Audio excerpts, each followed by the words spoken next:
दोस्तों प्रणाम। एक बीमारी जिसका नाम है प्रोस्टेट एनलार्जमेंट यानी कि गदूद का बढ़ना। पहले 50 साल की उम्र के बाद अक्सर ये देखा जाता था, लेकिन बड़े दुख की बात है कि आज के समय में ये बीमारी 40 साल की उम्र के बाद देखी जा रही है। प्रोस्टेट जिसको गदूद भी कहते हैं, और ये पेशाब की थैली के चारों ओर एक अखरोट के आकार की ग्रंथि होती है। और इसके बढ़ने की वैसे तो इतनी दिक्कत नहीं होती, लेकिन धीरे धीरे धीरे ये हमको बहुत परेशान कर देती है।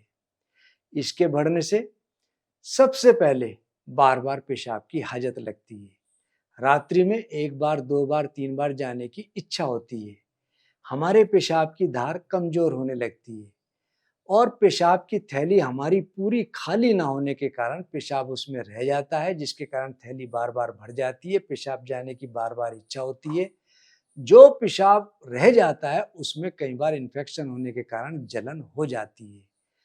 पेट के निचले हिस्से में अक्सर भारीपन लगता है और इस प्रोस्टेट में हमारे सीमेन का फ्लूइड बनता है, और जिसके कारण इसके बढ़ने से सबसे पहले हमारे को शरीर में कमजोरी आने लगती है। हम सांसारिक क्रिया से विरक्त होने लगते हैं और कई बार डिस्चार्ज भी नहीं हो पाता, तो बहुत ज्यादा दिक्कत होती है। इसके वैसे तो कई कारण हैं। सबसे बड़ा कारण, हम लैपटॉप, अक्सर आपने देखा होगा लड़के अपनी गोद के ऊपर रख करके लैपटॉप को यूज करते हैं, उसकी गर्मी से भी ये दिक्कत बहुत तेजी से क्लिक होती है। बहुत से लोग मॉडर्न साइंस की टेस्टोस्टेरोन बढ़ाने की दवा का सेवन करते हैं, तब भी इस प्रकार की दिक्कत आती है। तीसरा, जो लोग बहुत ज्यादा खट्टा, तला हुआ, मिर्च मसाले सेवन करते हैं, उनको भी इसकी शिकायत बहुत तेजी से बढ़ती है। और जो लोग पेशाब को बहुत ज्यादा रोकते हों, उनको भी यह शिकायत बहुत तेजी से बढ़ती है। जब हमारे शरीर में वात दोष की वृद्धि हो जाए और कफ दोष हमारे प्रोस्टेट में डिपॉजिट होने लग जाए, तब ये प्रोस्टेट ग्रंथि बढ़ने लगती है। इसके साइड इफेक्ट धीरे धीरे बहुत उभर के आते हैं।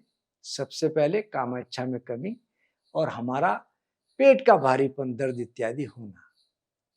और इसके निवारण के लिए हमने पहले भी एक वीडियो बनाई थी, उसका बहुत अच्छा रिजल्ट मिला। आज मैं आपको कुछ नई चीजें बताऊंगा, उसको आप व्यवहार में लाएं तो आप देखेंगे कि आपको कितना लाभ मिला। सबसे पहला, कद्दू के बीज। इसके अंदर जिंक भरपूर मात्रा में है। यदि हम 1 चम्मच कद्दू के बीज नियमित रूप से सेवन करें तो हमारे को प्रोस्टेट की शिकायत होने की आशंका बहुत कम रहती है। और यदि हम 60 मिलीग्राम जिंक अपने भोजन में वैसे ही सेवन करते रहें तो हमको इस तरह की कोई बीमारी नहीं सताती। इसमें पेशाब की दिक्कत आती है, कमजोरी आती है, उसके लिए यदि हम गोखरू का चूर्ण 1-1 चम्मच दिन में 2 बार पानी के साथ सेवन करें तो हमको बहुत लाभ मिलता है। आपने देखा होगा, अभी मैंने बताया भी था कि टेस्टोस्टेरोन लेवल बढ़ाने के इंजेक्शंस जो लोग लेते हैं या दवाई लेते हैं, उनको प्रोस्टेट बहुत ज्यादा जल्दी बढ़ने लगते हैं या उसका साइड इफेक्ट होता है। और हम यदि टेस्टोस्टेरोन लेवल बढ़ाने की नेचुरल रूप से शिलाजीत का सेवन करें तो हमको कोई शिकायत नहीं आती। शिलाजीत के सेवन से हमको मूत्र तंत्र स्ट्रांग रहता है, प्रोस्टेट जो बढ़ता है उसकी गति रुकती है और हमको लाभ मिलता है।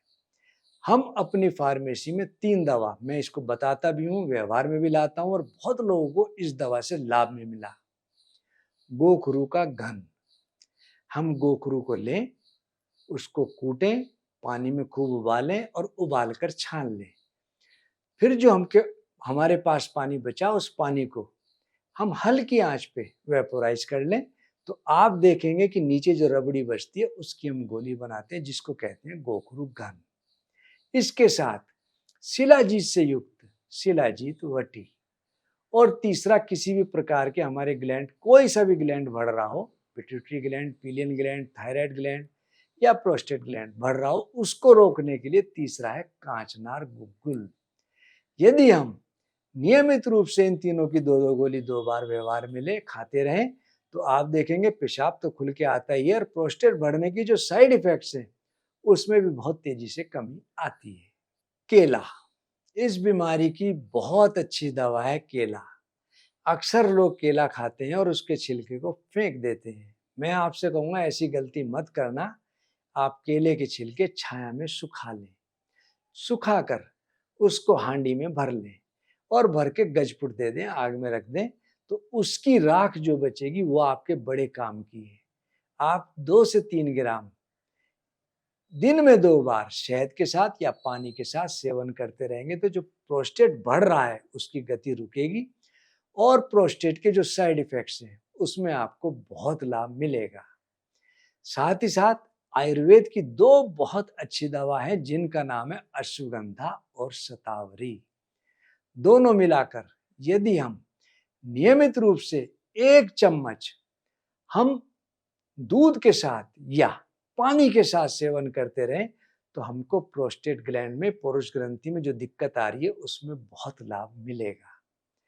और एक आपने ऐसा हो नहीं सकता कि डोसा या इडली ना खाई हो।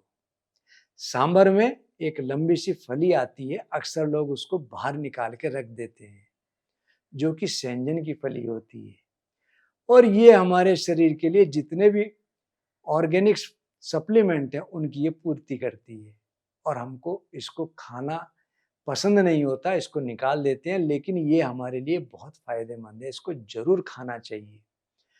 इसके सेवन से भी प्रोस्टेट में हमको बहुत लाभ मिलता है। इसी के घनसत्व की बनी हम एक दवा बनाते हैं हरिद्रा के साथ, यानी कि हल्दी के साथ। उसका नाम है मोरिंगा हरिद्रा घनवटी। उसकी भी यदि हम 2-2 गोली नियमित रूप से सेवन करें तो हमको बहुत लाभ मिलता है। अक्सर जिनके प्रोस्टेट बढ़ जाते हैं, नीचे बहुत ज़्यादा भारीपन रहता है और कब्ज हमको बहुत सताता है, गैस सताती है, ऐसे लोग यदि त्रिफला चूर्ण रात्रि में 1 चम्मच दूध या पानी के साथ सेवन करते रहें, पेशाब तो खुल के आएगा ही, हमारी सोच इत्यादि जो क्रिया है वो भी बहुत खुल के आएगी और हमको लोअर एब्डोमेन में जो दर्द होता है, भारीपन होता है, उसमें बहुत लाभ मिलेगा और प्रोस्टेट में भी हमको बहुत लाभ मिलेगा। तिल का तेल, ये एक बहुत अच्छी दवा है। पहले लोग अपनी नाभि में तिल का तेल रोज डालते थे, नाक में सरसों का तेल और पेट में तिल का तेल, इसको डालते थे, उनको कभी इस प्रकार की दिक्कत नहीं आती थी। दोस्तों, मैं आपसे कहूँगा जिनको ये दिक्कत है वे लोग पेट पर हल्के हाथ से तिल का तेल गरम करके मालिश करते रहें तो उनको भी इस बीमारी से निजात के साथ साथ बहुत लाभ मिलता है। अक्सर प्रोस्टेट बढ़ने के बाद पेशाब की बहुत दिक्कत हो जाती है, पेशाब में जलन होती है, पेशाब बार-बार आने लगता है, पेशाब खुल के नहीं आता। जिनको पेशाब की दिक्कत हो जाती है ऐसे लोग यदि मुट्ठी भर भुट्टे के बाल पानी में पका के पिएं या जौ ले लें, 1 मुट्ठी पानी में खूब पका लें और उसका पानी यदि हम छान करके पिएंगे तो पेशाब खुल के आएगा, बार-बार पेशाब जाने की जो इच्छा होती है उसमें बहुत कमी आएगी और पेशाब या किडनी में या यूरिनरी सिस्टम में कहीं इन्फेक्शन हो तो वह दूर होगा। एक प्रयोग जो मैंने पहले कई बार बताया और बड़ा लोगों को लाभ मिला, खाने में थोड़ा सा कड़वा है लेकिन बहुत गुणकारी है, वह है हरड़। हरड़, इसके लिए आयुर्वेद में कहा है कि माँ एक बार बच्चे की पिटाई कर देती है, डांट देती है, लेकिन हरड़ कभी हमको नुकसान नहीं देती। ये हमारे शरीर के लिए बहुत अच्छी पोषक है। हमको 2 हरड़ लेनी है, रात को 1 गिलास पानी में भिगोनी है, हरड़ बड़े वाली हो, पानी में डूबने वाली ना हो। हमको 2 हरड़ पानी में भिगो देनी है और प्रातःकाल उन हरड़ को निकालना है, काटना है, काटने के बाद उसका बीज निकालना है, उसका जो ऊपर का गूदा है उसको चबा-चबा कर खाना है और उस पानी के साथ निगल जाना है। आप देखेंगे प्रोस्टेट के लिए ये प्रयोग बहुत अक्सीर है। ऐसा प्रयोग है जिन लोगों को डॉक्टर ने ये कहा कि बिना ऑपरेशन के आप ठीक नहीं हो पाएंगे, उनको इस प्रयोग से बहुत लाभ मिला। कई बार हम अपने काम में इतने इन्वॉल्व होते हैं कि हम अपनी गृहस्थी पर बिल्कुल ध्यान नहीं दे पाते। प्रोस्टेट ना बढ़े इसके लिए नियमित रूप से हमको थोड़े थोड़े समय पर, थोड़े अंतराल के बाद नियमित रूप से हमको सेक्स जरूर करना चाहिए। जो लोग सेक्स नहीं कर पाते किसी भी कारण से, उनको प्रोस्टेट में बहुत दिक्कत होती है। तो हमको प्रोस्टेट जब ना बढ़े, ये दिक्कत ना सताए, तो ये काम हमको अवश्य करना चाहिए। ये काम हमको नियमित अंतराल पर हमको करना ही करना है।